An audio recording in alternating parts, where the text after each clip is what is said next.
Hi, in 2 days I have a very important exam that consists of the education in Spain in 1812 in La Pepa, and also consists of education with Fernando VII, and I want to ask you if you can help me study for this exam. Oh hello, yes of course I can help you. Do you want to come to the library to study tomorrow? Yes, sounds good. See you tomorrow. Hi, what is the first thing we're going to see? First we are going to talk about the education in the Constitution of 1812 called La Pepa. Okay, what is it? I think the most important fact of this constitution is that it was the first constitution of Spain and another measure aimed at dismantling the old regime and establishing social, economic and political relations of a new kind. Okay, thanks, that's very important. Can you tell me more information about this? Yes, there's so much information less. This new social order required a new educational system that would grant legitimacy and support and distinguish citizens by their educational level and not by their privilege of birth. All this is because Cadiz is a cultured city with many foreigners influenced by the ideas of the Enlightenment. And the clergy has nothing to do with it? The clergy participated in the cosmopolitan and liberal circles of Cadiz.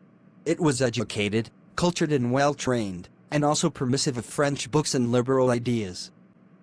We could also highlight that newspapers of the time criticized the kind of education based on spare the rod and spoil the child and defended modern methods such as that of Pestalozzi, successfully implemented. Furthermore, night classes for workers, as well as several other academies, were to be found in Cadiz. But what gave this city the most prestige in the world of education was perhaps the College of Surgery, whose mission was to train doctors. And that was what gave this city the most prestige in the world of education was perhaps the College of Surgery, whose mission was to train doctors. Exactly. You see how it is not so complicated. Let's continue. What happened with Quintana and Jovellanos? Quintana and Jovellanos choose a public education with equality and freedom. Every person was born equal and have equal rights.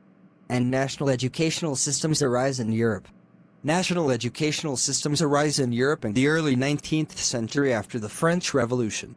In Spain, the 1812 Constitution incorporates the idea of education as a fabric whose organization, financing and control should intervene the state, which provides the basis for the establishment of the Spanish education system. National educational systems arise in Europe in the early 19th century after the French Revolution. In Spain, the 1812 Constitution incorporates the idea of education as a fabric whose organization, financing and control should intervene the state, which provides the basis for the establishment of the Spanish education system. And national education, what about this? National educational systems arise in Europe in the early 19th century after the French Revolution. In Spain, the 1812 Constitution incorporates the idea of education as a fabric whose organization, financing and control should intervene the state, which provides the basis for the establishment of the Spanish education system. These include defending the universality of primary education for the entire population without exception and the uniformity of lessons for statewide plans. Equally, states that competences in education fall on the courts and not the government. What was it based on and what were its main objectives? It is based on the principles of equality in education, education as a factor of progress, and a stable democracy. The main objective of the instruction was to cultivate in each generation the physical, intellectual and moral faculties and, with this, to contribute to the general and gradual development of humanity, a primordial goal that every institution must pursue. According to him, education must be compulsory, free, permanent, gradual, independent of any political power. Okay, we have already talked about education with the Constitution of Cadiz, which is the most remarkable of the reign of Fernando VII. The reign of Fernando VII begins in the year 1808 until 1833. The Spanish university was regulated by the Plan of Studies Plan of Colomard, that got to be effective until 1845, since after the reign of Fernando VII. A few months after the start of the constitutional triennium, when the liberals triumphed, they decreed the provisional return to the plan of 1807, while they rushed to prepare a new reform that would be reflected in the 1821 regulations. What was it based on? It was based on the General Arrangement Project of Public Education that was inspired by the Quintana Report. The Quintana Report established a universal, public, free and uniform education. The events caused the return to the absolute government of Ferdinand VII, which led to a new educational policy, which, without a doubt, was a considerable advance. And after the constitutional triennium? After the constitutional triennium, the restoration of the plan of 1771 was ordered, by which the university would be governed while the Calomard plan was finished, which, begun in 1815, was interrupted after the triumph of the irrigation pronouncement. I don't finish understanding the curriculum of 1824. Do not worry, it's very simple, I'll explain it to you.